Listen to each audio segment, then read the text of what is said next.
ماینکرافت، اما اومدیم ببینیم با چند ضربه ویدیو اسکلتون باربارای مختلف زنده میمونیم. بس بریم سراغ ادامه ویدیو. لایک کامنت دومان فراموش نشه. عشق منید. بریم سراغ ویدیو ادامه. خب اول ببینیم با آرمور اول سب کن. خب ببینیم با آرمور چرمی چقدر زنده میمونیم. 1 2 3 4 تا زنده میمونیم ماشاءالله. آرمور چرمی. حالا با آرمور چین نمیدونم چرا اینجوری شده. باگدی چیکار کن؟ چیکارش کنی؟ باگدی. خب چین آرمور. با چین آرمور چقدر زنده میمونیم؟ 2 3 4. چین آرمور هم 4 تاه. بذارم ما چین آرمور زیاد فرق نمیکنه. آیرونی بپوشیم. آیرونی کو. خب بریم با آیرونی چقدر زنده میمونیم. 1 2 3 4 5 تا. آیرونی قوی تره بود. خب طبیعتا معلومه آیرونی قوی تره. گلدی هم بذار گلدی هم ببینیم گلدی داستان چه قراره. تو رنکینگا گلدی بالاتر از آیرونیه، اما اینجا میبینید که با 4 ضربه نابود میشه. عجب.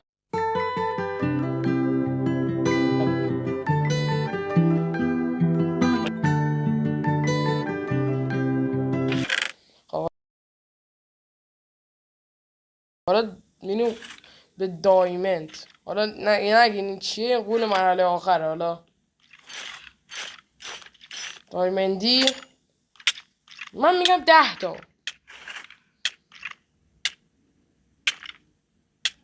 ببینیم چی میشه. 9 دقیق 10 تا. من میگم نوستراداموسم، باور نمیکنین منو. ندرایتی عادی. ببین ندرایتی چون این چند تا اینو نداره فکر نکنم زیاد فرق کنه، ولی من میگم 13 تا یا 14 تا. 4 8 9 10 شو. 2 تا اول خوردیم حساب نکردم. با 2 تا چقدر میشه؟ 10 و 2 12 ضربه. حالا برای اینکه ببینید با آرمور فول ندرایت پروتکشن چند ضربه زنده میمونم، حتما لایک کامنت های ویدیو رو بتر کنید. دنبال کننده ها برسونیم به 20 تا ویدیو خفن‌تر بیاد. ویدیو هاردکور، نمیدونم محافظان چانک، به ادواردز که آماده کردم ادیتش مونده تا براتون بفرستم. امیدوارم از این ویدیو خوشتون اومده باشه.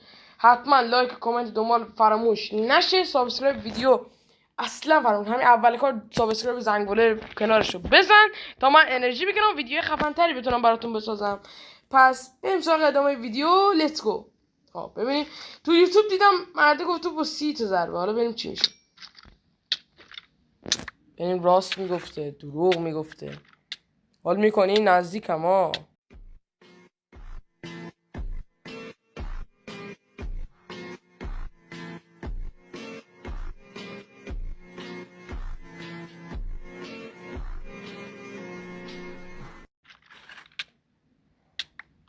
فقط سر ویدیویی که از لایک اصلا من نوب نیستم، سر ویدیو میمیرم.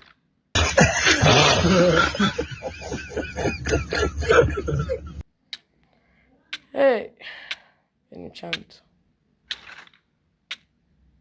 بچه اگه مشکل داشتین نمیتونید بشمارین، حالا من اولیه رو شمردم تو بدونین دارم میشمارم. حالا نمیتونیم من خودم کنار ادیت اینجا مینویسم چند تا ضربه.